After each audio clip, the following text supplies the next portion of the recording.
ओम शांति। दोस्तों, हमने पिछले वीडियो में बात की थी कि कैसे हमें लोगों की बातें बुरी लग जाती हैं और हम उन्हें कैसे माफ कर सकते हैं। क्या माफ करना सरल होता है?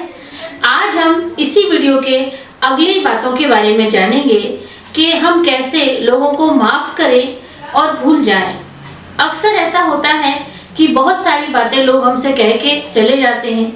वो 2 मिनट की बात कहते हैं, लेकिन हम वो 2 मिनट की बातों को बार बार दोहरा कर उसे अपने माइंड में 2 दिन 2 साल तक भी रख सकते हैं। और जब कभी भी वो व्यक्ति हमारे सामने आता है तो वो बातें, वही फोल्डर हमारे मन में खुल जाता है और हमें वही बातें बार बार याद आती हैं।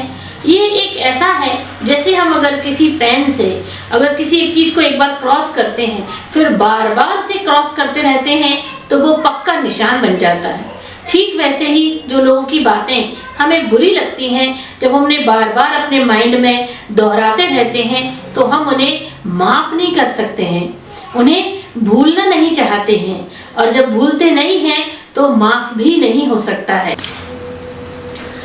ये जैसे एक तरह से कि क्रिकेट मैच में हम बार बार एक्शन को रिप्ले करके देखते हैं और हर एक एंगल से देखते हैं। ऐसे ही जब हमें किसी की बात बुरी लग जाती है तो उस बात को भी हम अलग अलग एंगल से उसे देखते हैं, उसे जज करते हैं और साथ में ये भी सोचते हैं कि सामने वाले की इतनी हिम्मत कैसे हुई, वो मुझे क्या समझता है जो उसने मुझसे ऐसा कहा। ये सारी बातों का एक नेगेटिव एनालिसिस हो जाता है और जब इन सारी बातों का नेगेटिव एनालिसिस हम कर लेते हैं तो उन बातों को भूलना बहुत मुश्किल हो जाता है। फिर माफ करना तो बहुत दूर की बात होगी। और जैसे ही वो व्यक्ति हमारे सामने आता है, वो सारी बातें हमारे सामने आती जाती हैं। Heavenly Father, as April unfolds, I ask for your guidance to rejuvenate my spirit and to fill my days with your peace and joy. Strengthen my faith, renew my spirit, and help me to embrace the promise of new beginnings. With a heart full of hope, I ask you to बातें हमारे सामने आती जाती हैं। एक दूसरा उदाहरण हम देखते हैं कि अगर कोई जो है हमारे घर के सामने या हमारे घर के अंदर गेट के अंदर ही कोई अपना कूड़ा लाके डाल दे, तो क्या हम उस कूड़े को देखते रहेंगे या उस कूड़े के बारे में बार बार एनालिसिस करते रहेंगे, अलग अलग एंगल से उनकी बातों को जज करेंगे, या फिर हम उस कूड़े को बाहर निकालकर फेंक देंगे और अपना घर साफ कर लेंगे। ठीक वैसे ही ये मन है, ये भी एक डस्टबिन की तरह बन जाता है जब हम ये सारी बातों को अपने ब्रेन के अंदर समा लेते हैं और अलग अलग तरीके से उस पर नेगेटिव एनालिसिस करना शुरू कर देते हैं। और धीरे धीरे जब ये चीजें बढ़ती चली जाती हैं तो किसी भी डस्टबिन में जब कचरा ज्यादा बढ़ता जाएगा तो मक्खी मच्छर भी होंगे, चींटियां भी होंगी और उस कचरे में से बदबू भी आएगी।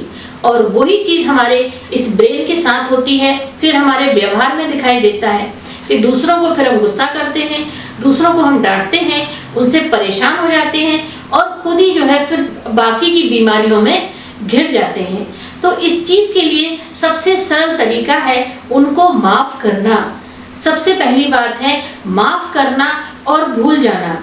जब तक हम उनकी बातों को माफ नहीं करेंगे, उस व्यक्ति को, पर्टिकुलर पर्सन को अगर हम माफ नहीं करेंगे तो हम उन चीजों को भूल भी नहीं सकेंगे। जब माफ कर देंगे तो वो सारी बातें हम भूल जाएंगे और धीरे धीरे फिर हम उनमें से जो है अच्छाइयों को भी निकाल सकेंगे, क्योंकि जब तक हम उन चीजों को नहीं भूलेंगे हम उनमें से अच्छाइयों को नहीं निकाल सकते।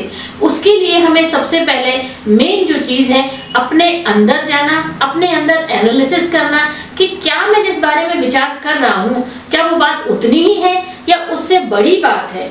जब वो बात इतनी है ही नहीं, छोटी सी बातें हैं और उन छोटी छोटी बातों पे अगर हम अपने आप को फिट कर लेते हैं, परेशान हो जाते हैं, तो हम उनको माफ नहीं कर पाते हैं। तो सबसे पहले है अपने अंदर जाना और थोड़ा सा उस चीज के लिए मेडिटेट करना, अपने आप को ये मेडिसिन देना। सबसे सरल मेडिसिन है अपने अंदर जाना और मेडिटेशन करना। यही सबसे सरल मेडिटेशन करने का तरीका है कि चीजों को कैसे हम माफ करें, लोगों को कैसे हम माफ करने के बाद भूल जाएं। वो भी एक सिंपल सा मेडिटेशन टेक्निक है, उसको जरूर सीखें और अपने जीवन में पार्ट ऑफ लाइफ बनाएं। अगर मेरी बात आपको अच्छी लगी हो तो कमेंट सेक्शन में जरूर कमेंट्स करें। अच्छा, ओम शांति।